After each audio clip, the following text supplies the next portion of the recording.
हम भी अपने मानस से कृष्ण आगमन के स्वागत में जरा तालियों के साथ इस कविवर जयदेव के गीत पर आनंद लूटे। कृष्ण आ रहे हैं, मेरे हृदय में आ रहे हैं, मेरे बुद्धि रूपी मेरे शरीर रूपी रथ पर बैठ करके आ रहे हैं।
दिव्य स्वागत के मध्य में भगवान श्री कृष्ण का आगमन,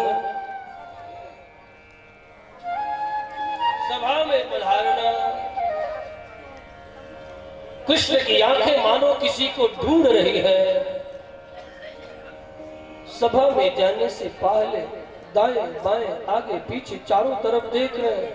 भीष्म, द्रोणाचार्य, कृपाचार्य, दुर्योधन, किसी पर दृष्टि ठहरती नहीं। आखिर केशव कृष्ण किसे ढूंढ रहे हैं? तब तक देखा भीड़ के मध्य में कृष्ण ने चाचा विदुर, बाल खुले हैं, बलकल वस्त्र है, आंखें उनीदी लाल लाल है, आंखों के अश्रु चलते चलते सूख गए हैं मुखमंडल पर। कृष्ण ने विदुर को देखा, हृदय पुकार उठा, कह बैठू चाचा चाचा, लेकिन विदुर ने मुख पर हाथ रख दिया, कुछ बोलना मत।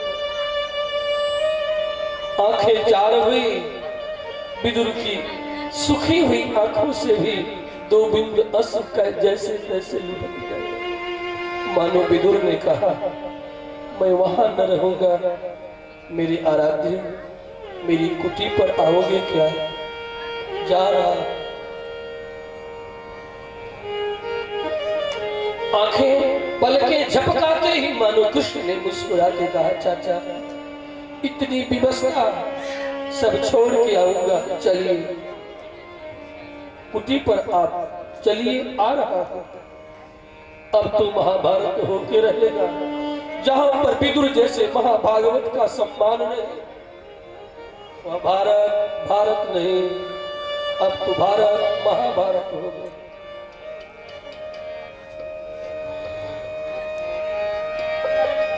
कृष्ण ने प्रस्ताव किया, बात मुझे बहुत कथानक से तात्पर्य नहीं, क्या प्रस्ताव किया? पूरा दे दो, आधा दे दो, 5 गांव ही दे दो, किया।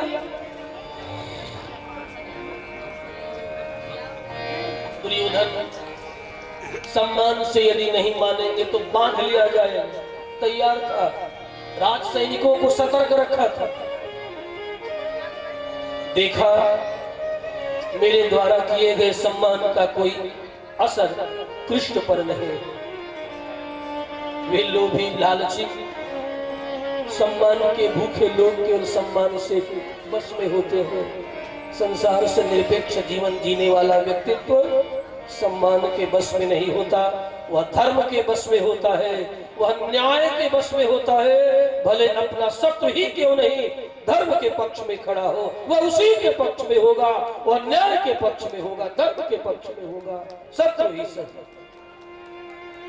इसलिए बंधुओं, वह शत्रु शत्रु नहीं, सच्चा शत्रु तो वह तुम्हारा मित्र है, जो तुझे अधर्म के तरफ, अन्याय के तरफ, अनीति के तरफ लेकर के जाता है। धर्म के लिए लड़ना पड़े, कबूल करना मृत्यु, तो परमात्मा के नित्य धाम को प्राप्त करोगे, जो जोगियों के लिए भी दुर्लभ है। अन्याय और अधर्म से प्राप्त पृथ्वी का राज्य भी क्षण मात्र में ठुकरा देना, ये हमारे देश के मुनियों ने सबको सुझाया है।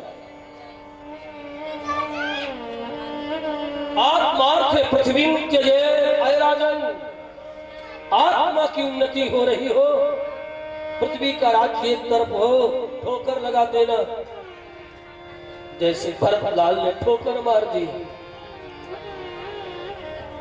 रामायण की कथा।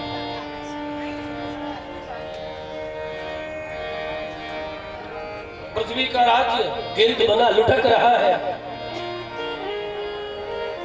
कभी राम के तरफ तो कभी भरत के तरफ। बीच में विवश वशिष्ठादि मुनिगण साक्षी बने टुकटकी लगा करके देख रहे हैं।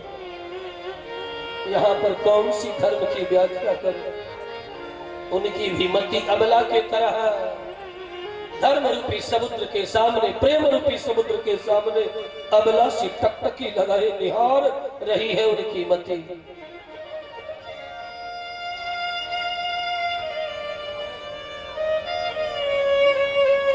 दुर्योधन ने कहा, कृष्ण केशव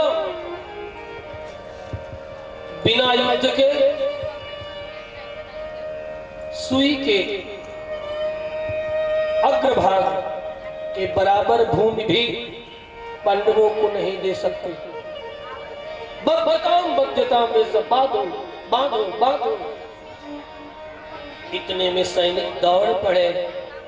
भला वे रस्सियों से बंधने वाले हैं, प्रेम का बंधन तो सहज स्वीकार करते हैं, अनचाहे, लेकिन जगत का कोई अस्त्र और शस्त्र उन्हें बांध सकता है।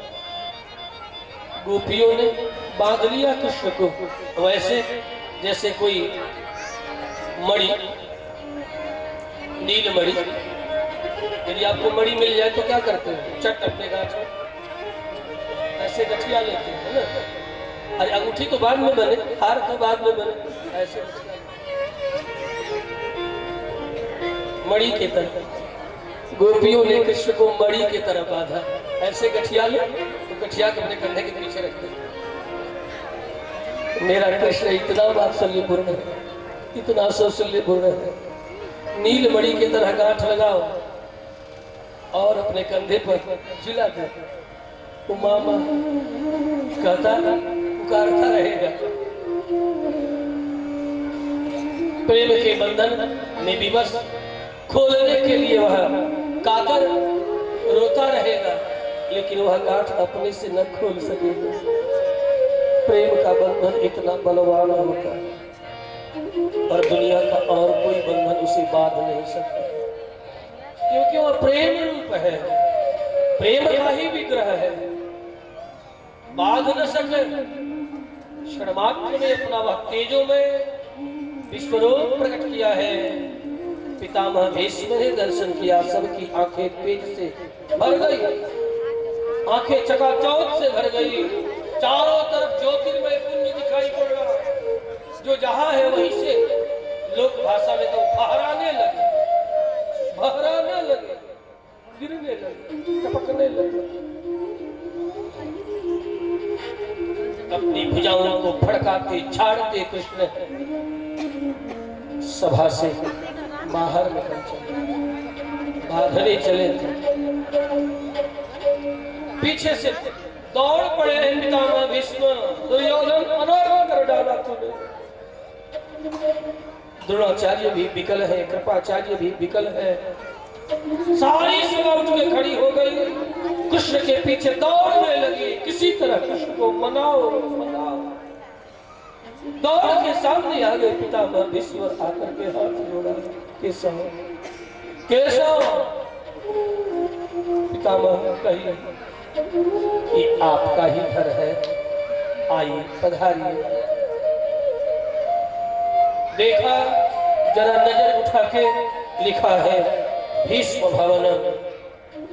कृष्ण ने नजर उठा के पितामह के तरफ देखा, मनो नजरों में कहा, क्या यही मेरा घर है? जिस घर पर भीष्म भवन लिखा है वो मेरा घर कैसे हो सकता? मेरा होता तो मेरा नाम लिखा होता ना। एक छोटा सा घर बनाया भीष्म, और उस पर भी तूने अपना नाम टांग दिया, टक दिया, टांग दिया। देख यह सृष्टि, कहीं कृष्ण का नाम है क्या? सारा विश्व ब्रह्मांड में कहीं कृष्ण ने अपना तख्ती लटकाया क्या? पितामह चुप गए, आगे बढ़े। द्रोणाचार्य को लगा कि मैं ब्राह्मण हूं, कृष्ण ब्रह्मण्य देव है, विप्रों के प्रति इनकी बड़ी, विप्रों के हृदय में बड़ा सम्मान है। निवेदन किया, केशव वहां नहीं तो यहाँ चले, ये आपका घर है। यहाँ भी वही बात, द्रोण निलयनम।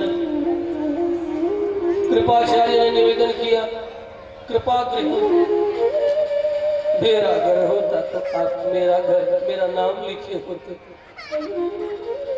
यद्यपि मुझे चाहिए नहीं कोई लिखे या नहीं, मतलब मैं तो निरपेक्ष हूँ। बिना नाम लिखे ही सारी दुनिया समझती है घर किसका है, ये ब्रह्मांड किसका है। समझदार लोग समझते हैं। आगे निकल गए, फिर भी कुछ लोग पीछे पीछे चले। कृष्ण आंखें तरेर करके देखते, खबरदार मेरे पीछे आने की जरूरत नहीं। सब ठिठक गए, किसी को भी आगे बढ़ने की हिम्मत न हुई। कृष्ण उधर जा रहे हैं जिधर विदुर की कुटी गंगा के किनारे, कल कल छल छल गंगा बह रही है। अविरल गंगा, निर्मल गंगा प्रवाहित हो रही है। चाचा विदुर प्रतीक्षा में, क्या मेरे घर कृष्ण आएंगे? ये भाव से भरे खड़े खड़े समाधि लग जाते, कुटी तक लौट न सके। नहीं नहीं, वे भला मेरी कुटी पर क्यों आए? कहाँ राज सम्मान और कहाँ मेरी कुटी फटी टूटी।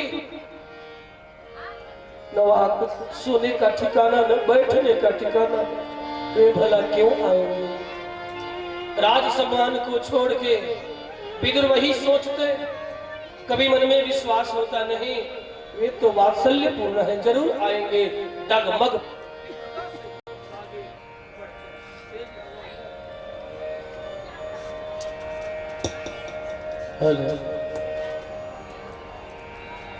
भरोसा जब विश्वास में परिणत होता, तेजी से आगे बढ़ता।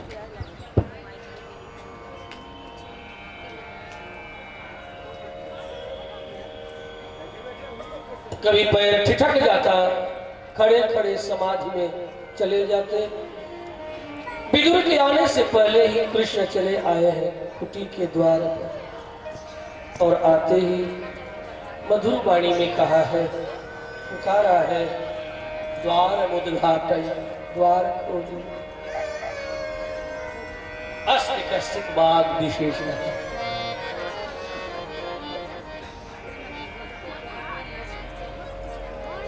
कानों में अमृत की तरह घूलने वाली इस वाणी को सुन करके विदुर पत्नी सुलभा व्याकुल हो उठे। ऐसी मधुर वाणी आज तक कभी जीवन में सुनने को न मिली। कौन होगा? यदि वह कोई होगा तो मेरे आराध्य प्रभु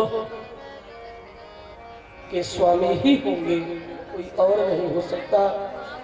स्नान कर रही थी, जैसे तैसे वस्त्र लिपटे शरीर पर, अर्धनग्न सी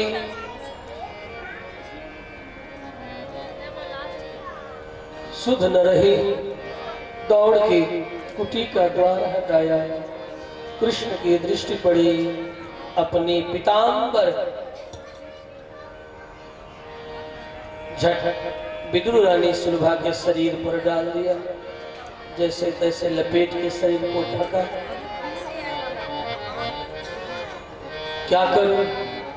तब तक कृष्ण ने विदुर रानी सुलभा के चरणों में प्रणाम किया। चाची चाची, चाची कहने वाला तू कौन? केशव, केशव कृष्ण? हाँ चाची, बहुत जोर की भूख लगी। क्यों? दुर्योधन ने कुछ खिलाया नहीं, उसका भला अन्न मैं क्यों खाऊं? क्यों?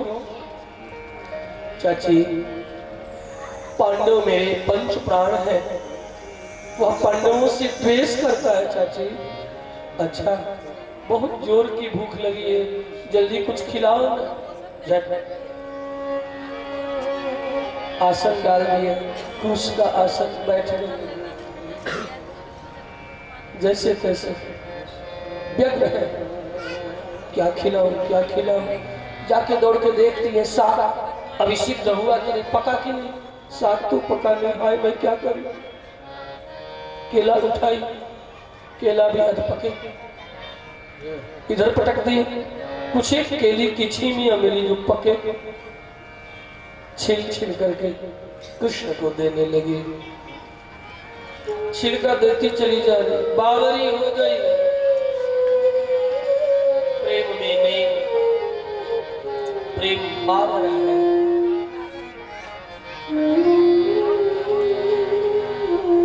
प्रेम बावरा है। यदि वह कृष्ण के प्रति हो, मोक्ष का साधन है, साध्य है। साधन कह के उसकी महिमा को घटाना ठीक नहीं।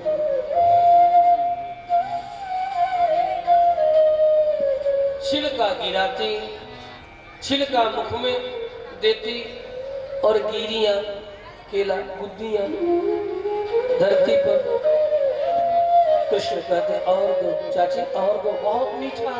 आज तक मैया यशोदा के हाथ के मक्खन में भी इतना स्वाद मुझे कभी नहीं मिला। और दो चाची, और बहुत भूख लगी।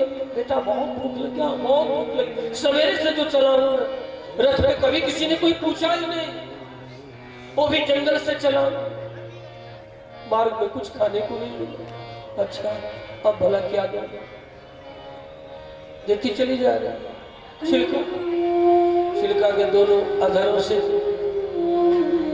कृष्ण के अधरों से छिलका लटक रहा है, तब तक चाचा जी विदुर बाबा विदुर पधारते हैं। अरे किशोर, देखते हैं कृष्ण चट उठ के खड़े हुए और चाचा के चरणों को पकड़ लिए। बहुत जोर की भूख लगी थी, इसलिए भागता इधर चला आया। अच्छा किया आप, क्यों दुर्योधन ने कुछ कहा नहीं, खिलाया? तो चाचा आप भी कह रहे दुर्योधन का अन्न मैं पांडवान पीसते राजन मम प्राणा ही पांडवा। वो दुर्योधन पांडवों के साथ द्रोह करता, आप जानते हैं अच्छी तरह, बिल्कुल जानता। पांडव हमारे प्राण है, मम प्राणा ही पांडवा विसदन्नम न भोक्तव्यम दिशंतम नैव भोजये।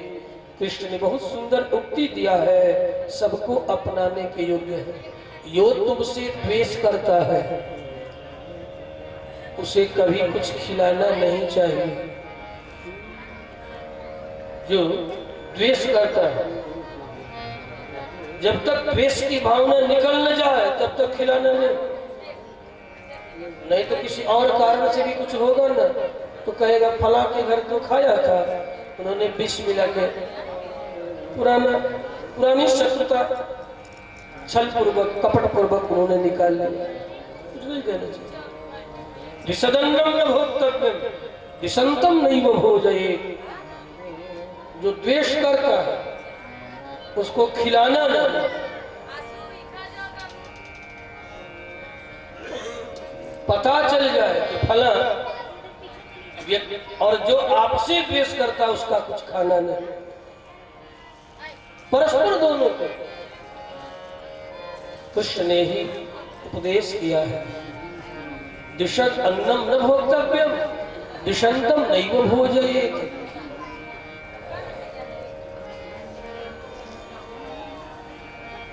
विदुर ने कहा ये क्या खिला रही थी तो, ये क्या खा रहे हैं? क्यों? बहुत स्वाद मिला। कृष्ण के भी प्रेम की तंद्रा भंग हुई। विदुर रानी सुलभा की भी देख रही है कि गिरियां तो बुद्धियां तो धरती पर गिरी पड़ी है और सब छिलका गायब। ये क्या हो गया? तो तूने क्या किया है? कृष्ण को छिलका खिलाए। हाय हाय हाय, विदुर की छाती मानो फट गई, बड़ा अनर्थ कर दिया। रे बावरी, इतनी पगली हो गई तो बड़े प्यार से अब छिलके छिलके गिरिया विदुर जी अपने हाथों में लेकर के दे रहे हैं कृष्ण को। विदुर रानी भी दे रही है, इसे खाइए। कहा चाची उस छिलके में जो स्वाद था इन गिरियों में नहीं है। प्रभु तो प्रेम का बंधन स्वीकार करते हैं। सबसे ऊंची प्रेम सगाई, सबसे ऊंची प्रेम सगाई,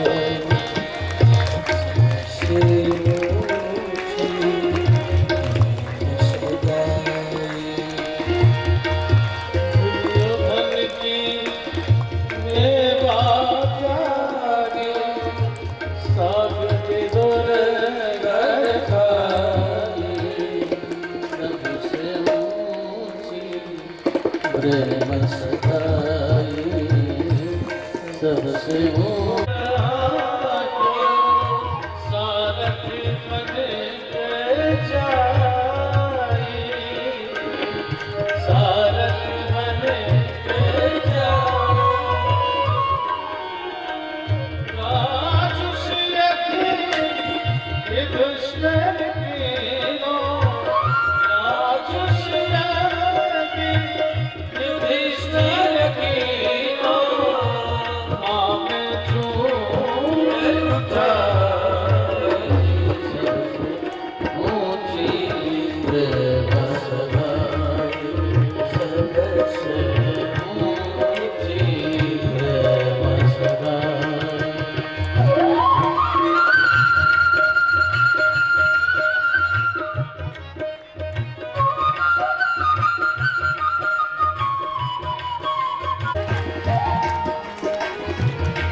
चाचा, हमारी एक बात आपको सुननी होगी, आप क्या कीजिए। लेकिन पश्चाताप मेरे हृदय में इस बात के लिए है कि आप पर नजर पड़ते मेरा चक्र भी निस्तेज पड़ जाएगा। अच्छा, चक्र पकड़ लिए। आप इस युद्ध में किसी का पक्ष न लें, आज्ञा करें। वार्धक्य आ गया है, क्यों न तीर्थ का बहाना करके आप भारतीय प्रजा को शिक्षित करते हुए तीर्थ यात्रा में निकल जाते। यही करूंगा कृष्ण। हाँ, दुनिया के लोग कहीं आपको पूछे न, इसलिए दूसरा निवेदन ये है कि एक बार के अलावा इस राष्ट्र को कोई बचा नहीं सकता। अपने गुप्तचरों को बुलाया, कहा जाओ राज सम्मान के साथ विदुर को सभा में ले आया जाए, कैसे भी मनाया जाए, सभा में ले आया जाए। विदुर सभा में पधारते हैं और धर्म और न्याय के पक्ष में अपना पक्ष रखते हैं।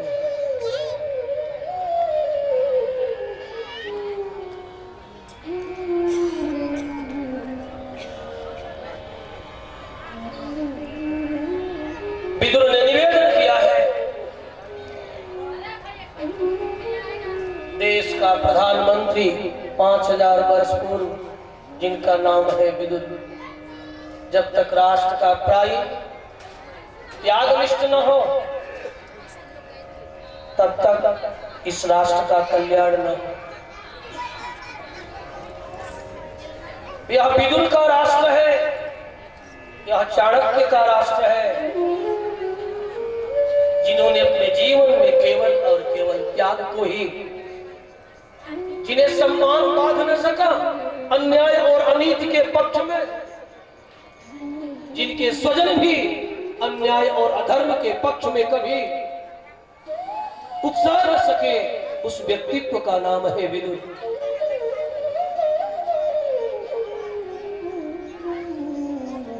विदुर ने निवेदन किया है, धर्म पूर्वक पांडवों का हक आपको प्रदान करना चाहिए,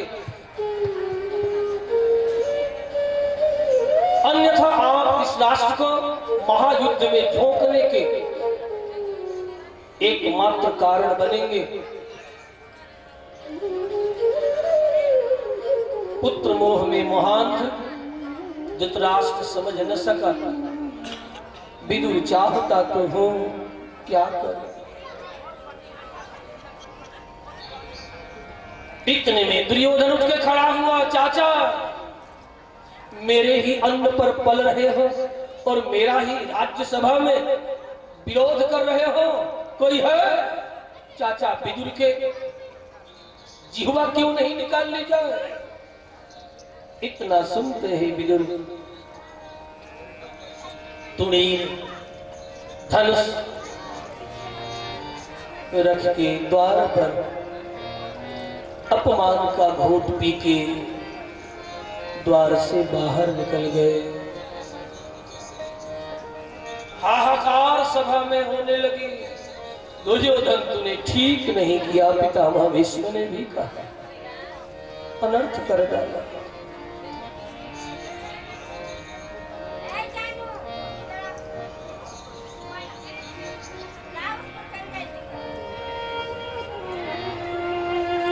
आज यह पंचम दिवसीय कथा में व्यासपीठ अपनी प्रसन्नता व्यक्त कर रही है। झारखंड प्रदेश के पूर्व मुख्यमंत्री आप सबके बीच में श्रोता बंधुओं के मध्य में पधारे हुए हैं। मैं व्यासपीठ से आपका हृदय से स्वागत करता हूं। जब धर्म के चरणों में नीति आकर के खड़ी हो जाती है, सोचना वही राजनीति है। सच्ची राजनीति का तात्पर्य है वह धर्म के छाया में जिए, और जिस दिन नीति धर्म की छाया का प्रतिकार कर दे, समझ लेना राष्ट्र का उसमें कल्याण नहीं है।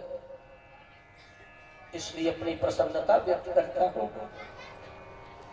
भाई अर्जुन के प्रति, जो अर्जुन के तुल्य है इस झारखंड प्रदेश के लिए। मैं अपनी प्रसन्नता और अपना आशीर्वाद जो कुछ भी है आपको,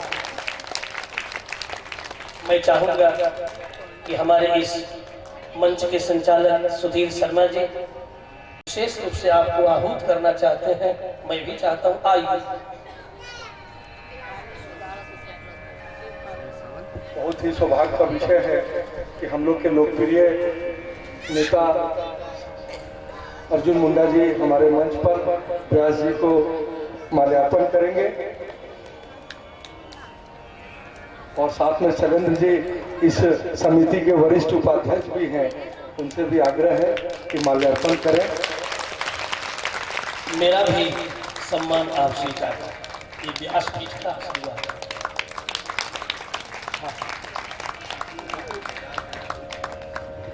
ये राज मुकुट आज स्वामी जी हमारे लोकप्रिय नेता जो जन जन के हृदय के सम्राट हैं, उसको उनको मुकुट से आवरण कर रहे हैं। निश्चित रूप से ये मुकुट इनके सर पर सजा रहेगा और हम सबों को इनका छत्र छाया मिलता रहेगा। जोरदार तालियों से स्वागत करें।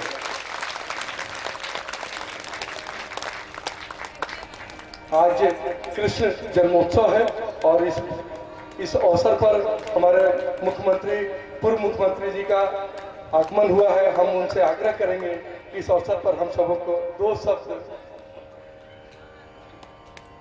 स्वामी जी का इच्छा है तो स्वामी जी का ठीक है जी, स्वामी जी के प्रवचन में दो शब्द व्यक्त कर सकते हैं। जब प्रसंग चल ही पड़ा है तो कोई बात नहीं।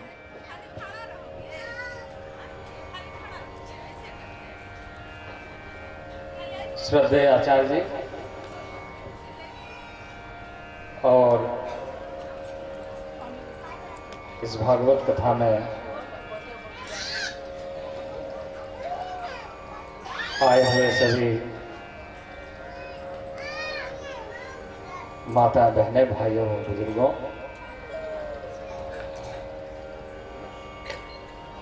और जितने भी इस पीठ के माध्यम से आए हुए सभी अतिथिगण और मित्रों, अभी कथा चल रही है और बहुत अच्छे प्रसंग पर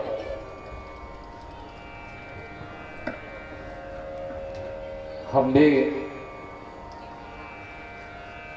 इस कथा का ही रसपान करें, यह हमारे लिए उपयुक्त है।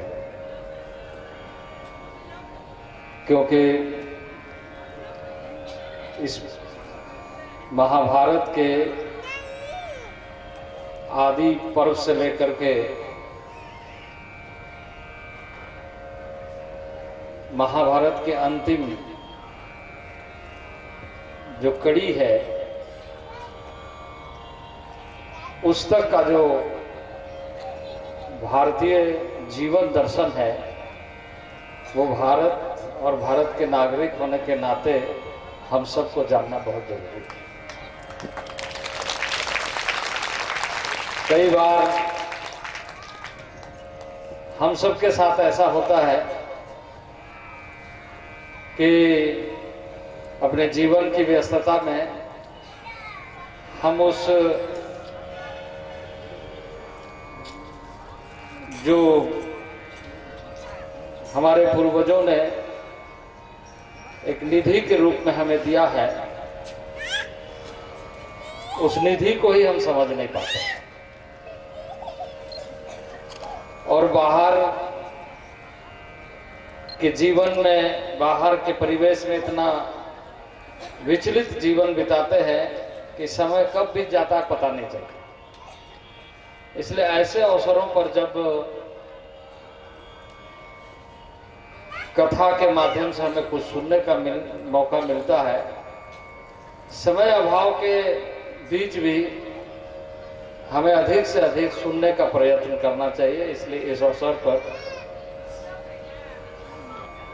मैं बहुत ज़्यादा बातें नहीं कहूँगा, बल्कि हमारे जीवन का पाथेय बने, हम जीवन में आगे उन आदर्शों और मूल्यों के साथ आगे बढ़ें और भारत के समस्त उन जो निधि का एक खजाना है, उन खजानों को कुरेद करके हम अपने जीवन को यथार्थ बनाएं और भविष्य को बेहतर बनाने के लिए सुनिश्चित कर सके। मैं समझता हूं कि इतना ही कहना उचित होगा, क्योंकि कथा के बीच में हम लोगों का कथा अच्छा नहीं है, ये मैं मानता हूँ। बहुत अच्छा लगा यहाँ आकर। अभी मैं एक मीटिंग में था, बहुत देर तक बैठक वहाँ चली, इसके बाद भी एक कार्यक्रम है, लेकिन मुझे बहुत खुशी हुई इतने माता बहनों के बीच में, भाइयों के बीच में, बुजुर्गों के बीच में महंत जी का, आचार्य जी का कथा प्रवचन हम सब सुन रहे हैं, भागवत कथा हम सब सुन रहे हैं। ये जीवन के लिए बहुत जरूरी है। इन्हीं शब्दों के साथ आचार्य जी को प्रणाम निवेदित करते हुए मैं अपना वाणी को विराम देता हूँ। बहुत बहुत बड़ा उद्गार हर समय हम सबों को प्रेरित करने वाले जन के नेता अर्जुन मुंडा जी आज हमारे व्यासपीठासीन से आशीर्वाद लेकर के यहाँ उपस्थित हैं। आज इनको स्वागत के लिए हमारे इस यज्ञ के यज्ञाचार्य श्री रामजी परपण जी महाराज भी स्वागत कर रहे हैं। इस अवसर पर हमारे यज्ञ समिति के अध्यक्ष श्री ए.के. श्रीवास्तव जी से भी आग्रह है, एक माला श्री अर्जुन मुंडा जी को नीचे में ही जी पहले पर ठीक है। बहुत बहुत स्वागत और बहुत धन्यवाद आपके उद्गार के लिए। और हमारा कथा और भी रोचक होगा आपकी उपस्थिति में। पुनः हम अपने जो अमृतवाणी सुन रहे थे, फिर पुनः अमृतवाणी की ओर आचार्य जी के, स्वामी जी के साथ।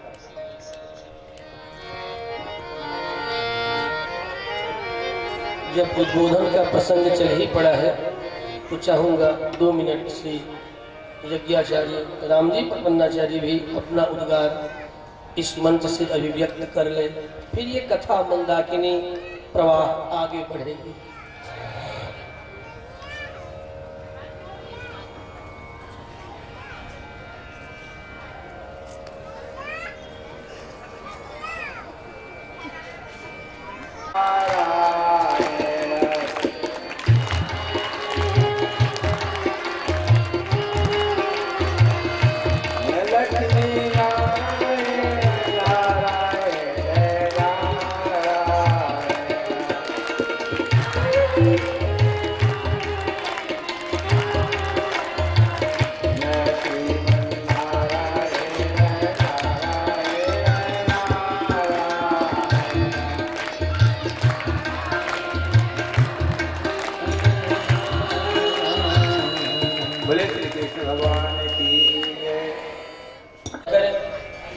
क्या प्रसंग चल रहा था, किसी को याद है क्या?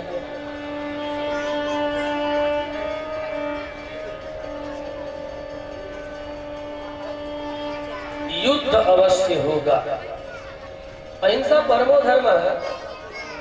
ये भारतवर्ष का स्लोगन नहीं है, अधूरा है। पूरा स्लोगन है अहिंसा परमो धर्म, धर्म हिंसा पुनः पुनः। राष्ट्र के लिए और न्याय के लिए बार बार युद्ध करना पड़े तो लड़ना, न्याय और नीति का कभी परित्याग मत करना।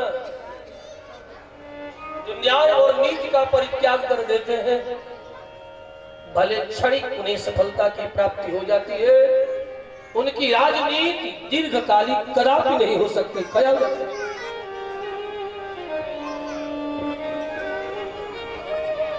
महाभारत हमें यह सूत्र दे रहा है, तुम दीर्घकाल तक यदि प्रजा के हृदय पर शासन करना चाहते हो तो धर्म के आश्रय में जाना, धर्म के चरण में जाना। जहां न्याय है, जहां सत्य है, सत्ता में जब तक सत्य की प्रतिष्ठा नहीं होती वह सत्ता सत्ता नहीं है। सत्ता में सत्य है, सत्ता में न्याय है। और जब विदुर ने देखा जिस पक्ष में मैं खड़ा हूं वहां आज सत्य नहीं रहा, वहां आज न्याय नहीं रहा। यतो धर्मः यतो कृष्णः ततो धर्मः। जिस पक्ष में कृष्ण है धर्म वही है।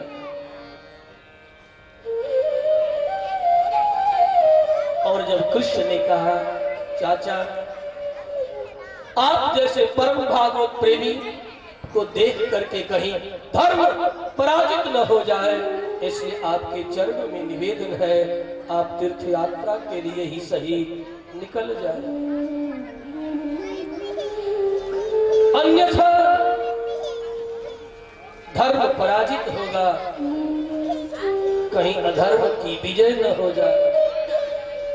मैं वही करूंगा जिससे धर्म की जय, अधर्म का नाश हो। इसीलिए हम आज भी क्या कहते हैं, धर्म की। जरा जोरदार, भूख लगे क्या है? भूखे हो तो? किसी ने कहा जय, किसी ने कहा है। धर्म की, धर्म की, अधर्म का, अधर्म का, गोहत्या, गोहत्या, गोहत्या।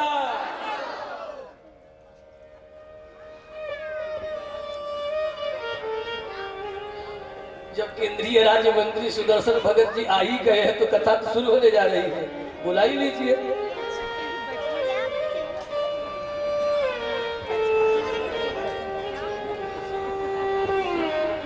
मेरी प्रसन्नता आपके लिए, ये व्यासपीठ आपके प्रति हार्दिक प्रसन्नता व्यक्त कर रही है।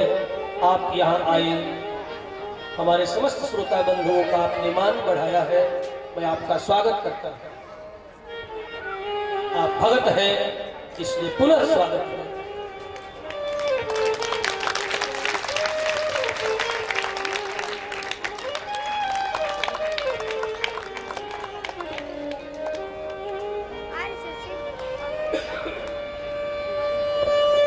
चाचा विदुर, भगवान कृष्ण वहां से पुनः पधारते हैं पांडवों के पास। विदुर अगले ही प्रातः होने की भी प्रतीक्षा नहीं किया, यहाँ तक कि परम भक्ति संपन्न अपनी पत्नी का भी पुनः मुख नहीं देखा। अब कृष्ण को देखने के बाद क्या देखना शेष रह गया। जिसे जानने के बाद सब कुछ जाना हुआ हो जाता है। ये न विज्ञातेन सर्वं विज्ञातम भवति तद ब्रह्म तद विजिज्ञासस्व। भगवान वेद कहते हैं ये न विज्ञातेन सर्वं विज्ञातम भवति, जिसे जानने के बाद सब कुछ जाना हुआ हो जाता है। तद ब्रह्म, उसे ब्रह्म कहते हैं। कृष्ण ब्रह्म है, कृष्ण परमात्मा। तद ब्रह्म तद जिज्ञासस्व, उसकी जिज्ञासा करनी चाहिए। इसीलिए वेदांत सूत्र का प्रथम ही सूत्र है अथातो ब्रह्म जिज्ञासा। उस ब्रह्म की जिज्ञासा करो, जानने की इच्छा करोगे वह जाना हुआ होगा, आज नहीं तो कल।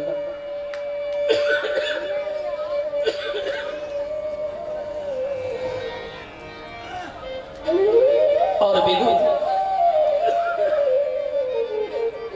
तीर्थ यात्रा के लिए चले हैं।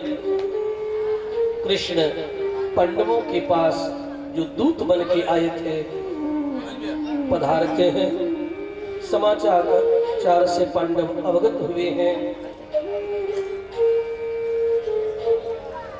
निश्चित हो गया अहिंसा परमो धर्मः, तब तक जब तक सत्य और न्याय पराजित न हो तब तक अहिंसा परमो धर्म। और जब जिस अहिंसा के कारण सत्य पराजित होने लगे, जिस अहिंसा के कारण न्याय पराजित होने लगे, वहां के लिए ठीक उसी पंक्ति से आगे लिखा है धर्म हिंसा पुनः पुनः। धर्म के लिए, न्याय के लिए यदि लड़ना पड़े तो लड़ना मत छोड़ना।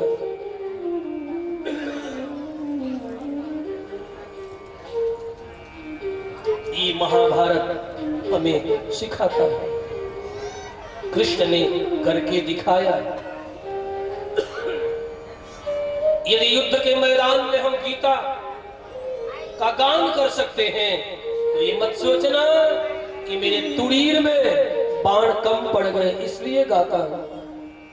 मैं इसलिए नहीं गाता कि मेरे बाण कम पड़ गए, मेरी भुजाओं की ताकत कम पड़ गई। कृष्ण ने हमें ये बताया।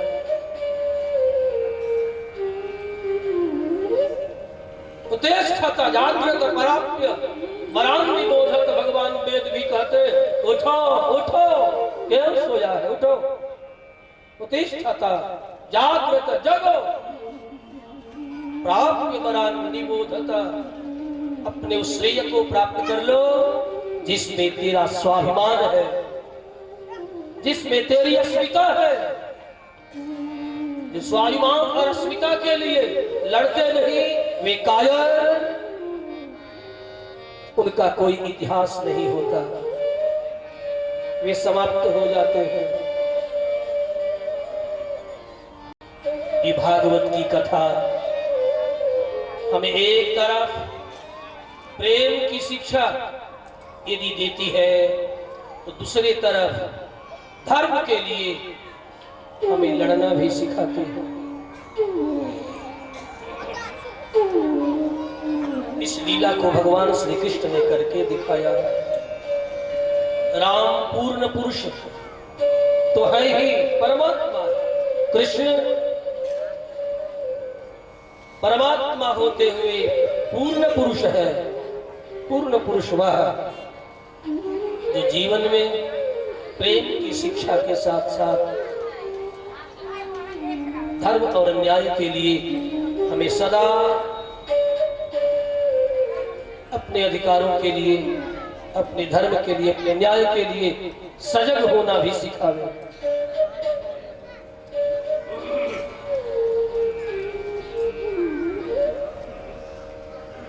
धर्म की जय हो। अतः विदुर तीर्थ यात्रा में निकल पड़े। तीर्थ करते भगवान कृष्ण का जिससे स्मरण होता, दिव्य देश का निर्माण करते कराते हरि स्मरण करते हुए व्यतीत करते। इस तरह 36 वर्ष विदुर ने तीर्थ में बिताया। यही कारण है कि कभी कभी ये शिक्षा महाभारत में दे रही है। राजनीति के शिखर पुरुष को चाहिए कभी कभी तीर्थ यात्रा, कभी कभी महापुरुषों के चरणों में जाकर के बैठने का अवसर खोजे, ढूंढे। उस ऊर्जा को लेकर के व्यक्ति जब पुनः प्रत्यावर्तित होता है, राष्ट्र में एक नया सवेरा होता है, राष्ट्र एक नई ऊर्जा के साथ अंगड़ाई लेता है और अपने लक्ष्य को प्राप्त करने के लिए पूरे वेग से चल पड़ता है। भले डगमग ही सही, जब तुम चल पड़ोगे सफलता तेरे चरणों की दासी अवश्य बनेगी।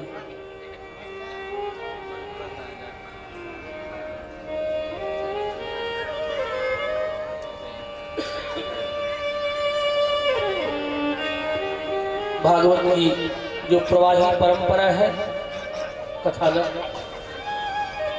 मैं अब पुनः महाभारत के उस प्रसंग से निकल के जिसका संकेत भागवत में हमें प्राप्त हो रहा है, मैं उस तरफ अपना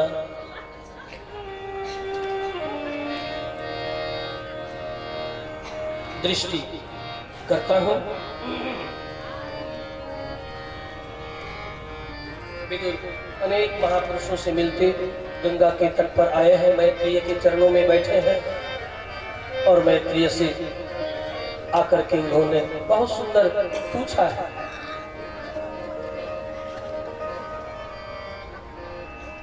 कि बाबा आप ज्ञान विज्ञान संपन्न तो है ही, व्यवहार में हस्तामलकवत आपके हाथों में है। मुझे एक बात आज तक जीवन में समझ में नहीं आई, हर व्यक्ति जो कुछ भी करता है वह सुख के लिए करता है। द्वारी द्युनद्या ऋषभः कुरुणा मैत्रेयमासीनमगाधबोधम्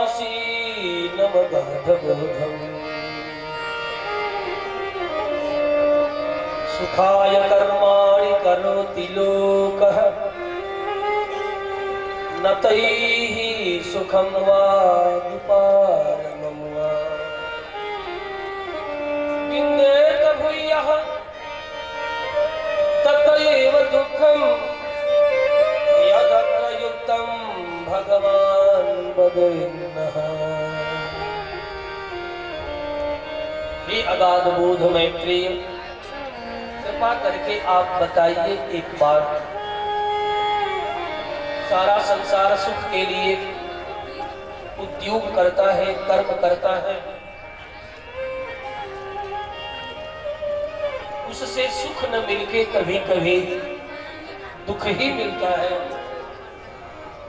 विन्देत भूयः तत एव दुःखम्, फिर भी किए जाता है, फिर दुख मिलता है, फिर भी किए जाता है। इसका कारण क्या है? बड़ा ही सुंदर आध्यात्मिक निर्वचन है। मैत्रेय ने कहा, विदुर तेरा यह प्रश्न लोक कल्याण के लिए है, ये तेरा नहीं बल्कि ये भारतीय प्रजा का प्रश्न है। एक कारण दुख का, जो दुख में भी सुखानुभूति के लिए किए गए कर्मों के परिणाम भी अंत में वह दुख पाता है। दूसरा कारण, तेरा प्रारब्ध यदि बिगड़ गया हो, प्रारब्ध किसे कहते हैं? जो आरब्ध हो चुका है फल भोग के लिए, दैव यदि विपरीत हो गया, प्रारब्ध यदि विपरीत हो गया, फूक फूक करके कदम बढ़ा रहे हैं, फिर भी दुख मिलता है। व्यक्ति तो बहुत संशय में पड़ता है। हमने एक एक कदम धर्म के मार्ग से, न्याय के मार्ग से आगे बढ़ाया, फिर भी दुख क्यों? फिर भी हमारी इच्छा और आकांक्षा की पूर्ति क्यों नहीं? मैत्रेय ने कहा, प्रारब्ध बड़ा प्रबल होता है विदुर। वही प्रारब्ध कभी कभी व्यक्ति को रोकता है, व्यक्ति आत्ममीमांसा करता है, उस समय उसका न्याय और धर्म डगमगाता है। तब चाहिए वह डगमगाए ना, वह चंचल न बने, आत्मनिरीक्षण करे और दृढ़ता से अपने धर्म और न्याय के पथ पर आगे बढ़ता रहे। परिणाम होगा, अंत में वह प्रारब्ध शांत होगा, संपूर्ण अस्तित्व उसके चारों तरफ पुनः नाचने लगेगा, सारा अस्तित्व उसका समर्थन करने लगेगा। प्रारब्ध बिगड़ जाए तो व्यक्ति दुखी होता है। बिगड़े हुए प्रारब्ध को सामने आए देख धर्म और न्याय के मार्ग को कभी उसे छोड़ना नहीं चाहिए और कृष्ण के चरणों की शरणागति बनी रहे, ऐसी कामना उन्हीं के चरणों में बार बार करते रहना चाहिए। प्रभु तू अपने से मुझे विमुख मत करना, सारा संसार विमुख हो जाए कबूल है।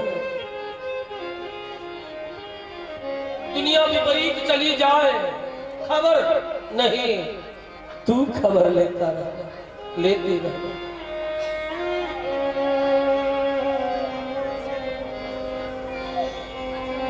विदुर बड़े प्रसन्न हुए।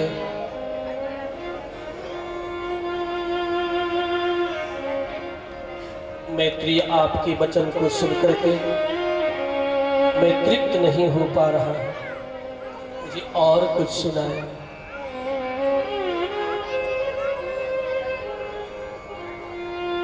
देखो विदुर, ये सारा संसार किसी एक की इच्छा से चल रहा है, हजार की इच्छा से नहीं चलता। वह एक है जिसका संकल्प सारी दुनिया को चला रहा है, विश्व ब्रह्मांड को चला रहा है। अस्य महतो भूतस्य अस्य प्रशासने गार्गी सूर्या चंद्रमसो विधृतौ तिष्ठत। उसी का नाम है ईश्वर, उसी का नाम है कृष्ण, उसी का नाम है परमात्मा, उसी का नाम है विश्वात्मा, जिसका संकल्प हर परिस्थितियों में सार्थक होता है। वो सदा अपने आनंद में रहता है। मौज में आया तो दुनिया बना दिया और बना के अपने भी उसमें बन बैठा।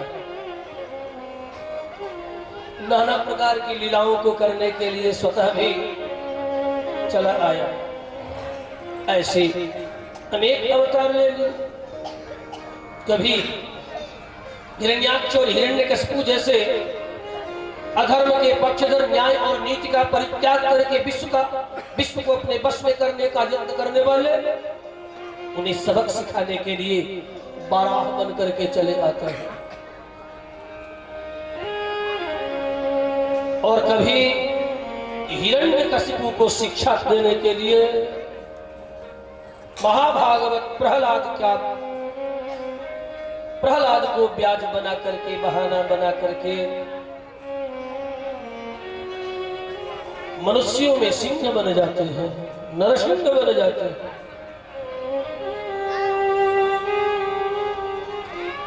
नरसिंह अवतार लेकर के महाभागवत प्रहलाद का उद्धार करते हैं।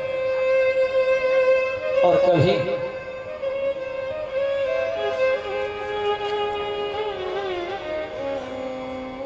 ध्रुव जैसे 5 वर्ष के बालक को राज्य दिलाने के लिए बिना अवतार के भी वरदराज बनकर के सामने प्रत्यक्ष प्रकट हो जाते हैं। छोटा सा बालक ध्रुव, जिसकी विमाता ने पिता के गोद में बैठने से भी रोका। क्या मैं अपने पिता के गोद में नहीं बैठ सकता? इतना अन्याय, इतनी अनीति, आए मैं कहां जाऊं? ऐसा जब अवसर आए, चाहे वृद्ध हो चाहे बालक,